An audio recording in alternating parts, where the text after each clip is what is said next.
Oke, halo semuanya, selamat siang. Ya. Oke, perkenalkan nama saya Marco Immanuel Raritoni dan teman-teman semua bisa manggil saya Marco. Jadi pada kesempatan kali ini saya akan berikan teman-teman semua sedikit informasi mengenai salah satu kepulauan di Indonesia yang dikenal karena tradisi, budaya, dan keindahan alamnya. Keindahan alamnya. Nah, jadi kepulauan itu adalah Kepulauan Mentawai. Sebelumnya teman-teman ada yang tahu nggak tentang Kepulauan Mentawai? Atau bahkan udah ada yang pernah ke sana? Belum ya? Jadi masih banyak yang belum tahu tentang Kepulauan Mentawai nih ya. Jadi pas banget pada kesempatan kali ini aku bakal berikan informasi lebih dalam kepada teman-teman semua.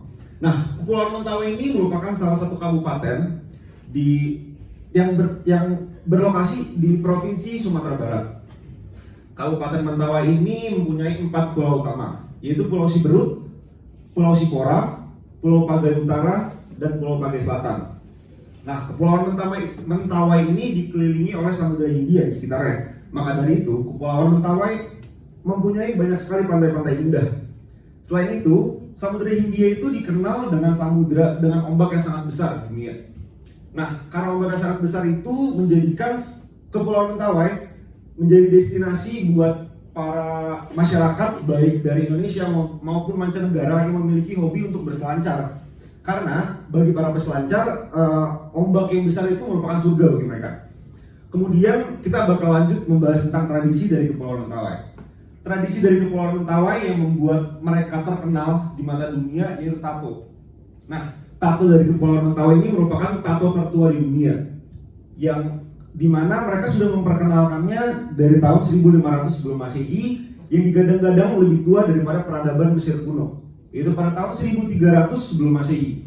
Nah, cara pengaplikasian tato di Kepulauan Mentawai ini juga masih tradisional banget ya teman-teman. Mereka masih menggunakan kayu, di mana kayunya itu ditempelin sama jarum.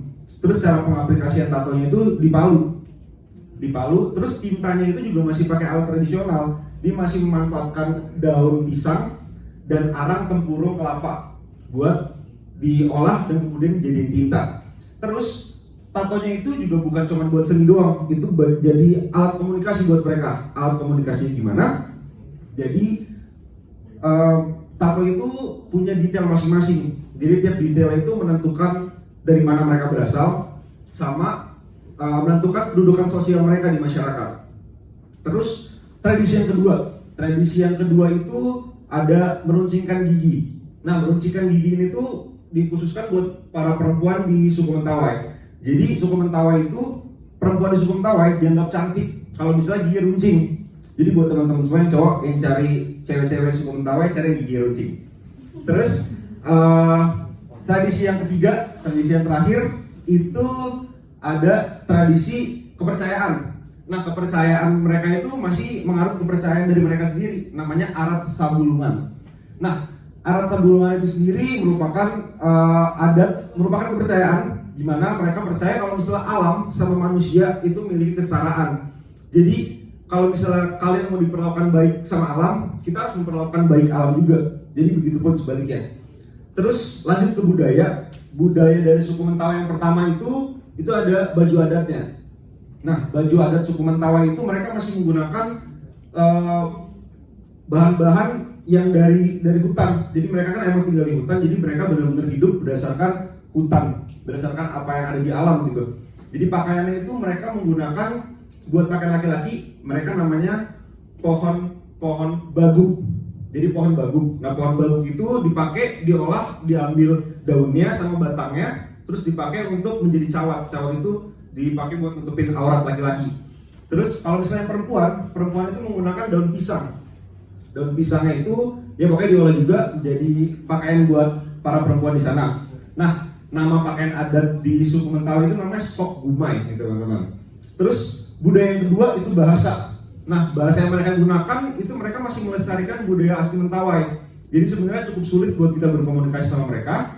Namun seiring berkembangnya zaman, sudah banyak sekali masyarakat yang ingin merasakan tinggal di sana. Bahkan bukan cuma orang Indonesia aja, turis-turis mancanegara juga udah banyak yang mencoba buat tinggal di sana, buat mengetahui adat-adat di sana. Jadi mau nggak mau mereka harus mengikuti perkembangan zaman, di mana mereka sekarang udah bisa buat berbahasa Indonesia, bahkan berbahasa Inggris juga. Di sana juga ada tour guide gitu buat teman-teman yang misalnya dari turis mancanegara yang mau ke sana, mereka tetap bisa karena ada tour guide juga.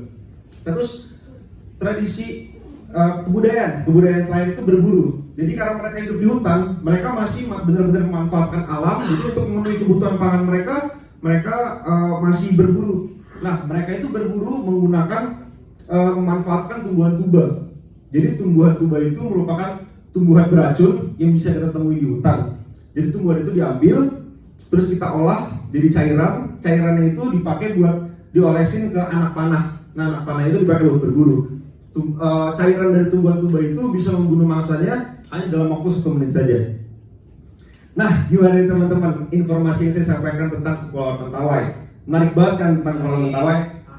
Kalau misalnya teman-teman semua punya kesempatan dan waktu buat nyoba tinggal di sana, ngerasain experience hidup di sana, ada yang mau nggak? Mau dong. Seru banget kan? Aku juga pengen banget buat ngerasain di sana. Benar-benar kita jauh dari hiruk pikuk kota, benar-benar ngerasain jauh dari teknologi, hidup berdasarkan alam nih teman-teman. Nah, kurang lebih itu aja yang bisa saya sampaikan. Tapi sebelum berakhir aku mau kasih pantun nih buat teman-teman. Siang-siang makan di warung Tuman, pulangnya ke Bekasi. Atas perhatian teman-teman, saya ucapkan terima kasih.